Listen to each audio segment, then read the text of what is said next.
The social media has seen some angry reactions on the Kaliachak riots. On a day when a BJP fact-finding team was sent back to Kolkata and not allowed to go and assess the situation in Malda, the BJP has been quick to toss 5 questions at the TMC regime and the police. Even as saffron groups are now upping the ante, Mamta Banerjee has recently said there is nothing communal in what played out in Bengal. An NNIS special report.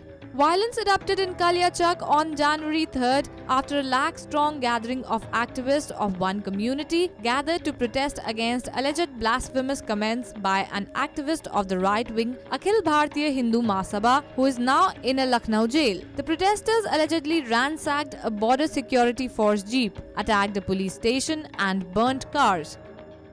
ये जो घटना हुई थी, ये एक उत्तर प्रदेश के अंदर जिसकी हम भी निंदा करते हैं,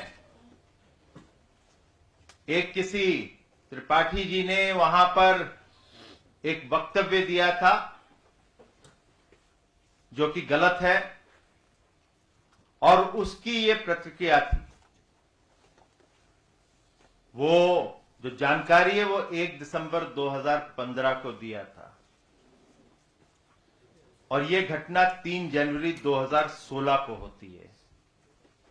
तो क्या 30 दिन बाद कोई कम्युनल रिएक्शन होता है? रिएक्शन जो होता है सांप्रदायिकता पर तो स्पॉन्टेनियस होता है, तत्काल होता है, ना ही 30 दिन बाद होता है।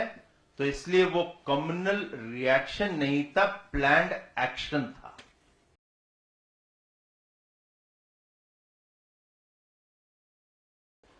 ये जो घटना हुई वो 3 जनवरी को हुई थी। कालियाचक मालदा में एक जगह है। इस घटना को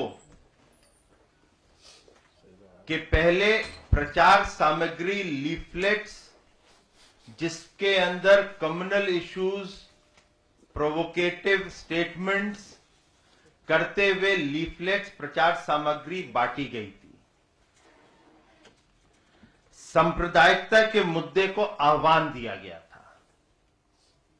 क्या सरकार का, कोई भी सरकार हो सेक्युलर भारत के अंदर, उसकी जिम्मेदारी नहीं बनती कि कोई भी इस प्रकार का सांप्रदायिकता को बढ़ावा देने वाली कोई भी हरकत करे, आह्वान करे, उसे रोकना चाहिए। तो ममता जी, आपने क्यों नहीं रोका? 3 जनवरी नहीं होती।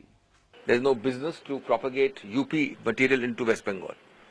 Equally, there was condemnable violence, unrest and reaction from other forces. Now in the middle of all this, I think we have to all stop playing politics and bring peace first and foremost, because not only Malda but the whole area is a very sensitive area and it is a border area, or at least near the border. So I think what has happened, which is itself very, very unfortunate. And we would condemn it both from the original provocators and from those who reacted in this manner. We would also condemn it in terms of politics or the prism of politics being viewed at by the state government.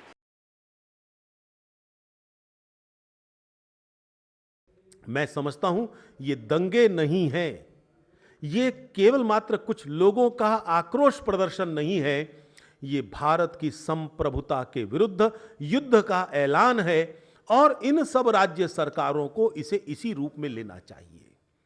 क्योंकि जब वो थाने को आग लगा रहे हैं, हथियार लूट रहे हैं, गोलियां चला रहे हैं, ध्यान कर लेना, ये आक्रोश केवल एक वर्ग के विरुद्ध ना होकर यह आक्रोश पूरे देश के विरुद्ध है।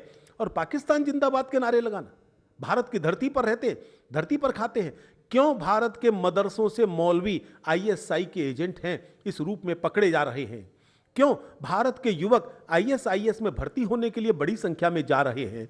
मुझे लगता है इस ट्रेंड का इसी रूप में मुकाबला करना होगा। लोग चाहे जाते होंगे मंदिर में, चाहे मस्जिद में, चाहे चर्च में, लेकिन भारत में यदि रहना है तो भारत के प्रति निष्ठा रखनी होगी। जिनको पाकिस्तान के झंडे फहराने हैं उनके लिए भारत में 1 इंच जगह भी नहीं है, वे पाकिस्तान जा सकते हैं, तभी भारत में इस ट्रेंड को रोका जा सकता है।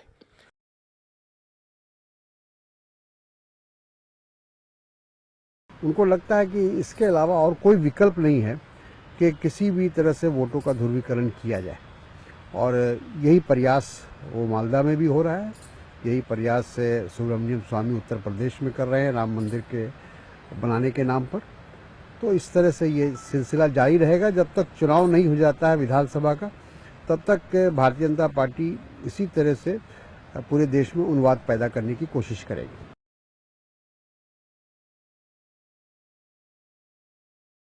अब कैसे वहां के मुख्यमंत्री इस निष्कर्ष पे पहुंचे? मीडिया रिपोर्ट्स को अगर आप देखें तो बड़ा स्पष्ट लगता है कि वहां पर कितने मात्रा में लोग एकत्रित हो गए थे। 1 लाख से अधिक भीड़ थी। एक रूप से उन्होंने जाकर तोड़फोड़ किया, आतंक फैलाया। ऐसे रिपोर्ट्स आ रहे हैं कि मंदिरों तक भी उनके हमले रहे। इन सब पर कहीं पर मीडिया को अलाउ नहीं किया गया है। उसी राज्य के अंदर में एक मदरसा के टीचर का सर फोड़ा जाता है क्योंकि वो राष्ट्रगान सिखाना चाहता है अपने बच्चों को। एक मेंबर ऑफ पार्लियामेंट आतंकवाद को और प्रधानमंत्री को जोड़ता है। अब ऐसे रिपोर्ट्स आ रहे हैं कि वहां पर शायद पॉपी और ड्रग्स की बहुत मात्रा में कल्टिवेशन हो रही है। तो या तो सबको वहां जाकर सच दिखने का देखने का एक अवसर मिले, रोक ना हो, नहीं तो इन बातों में मुझे नहीं लगता है कोई इन तथ्यों को जो सरकार कह रही है वो आसानी से मानेगा। Powered by NNIS.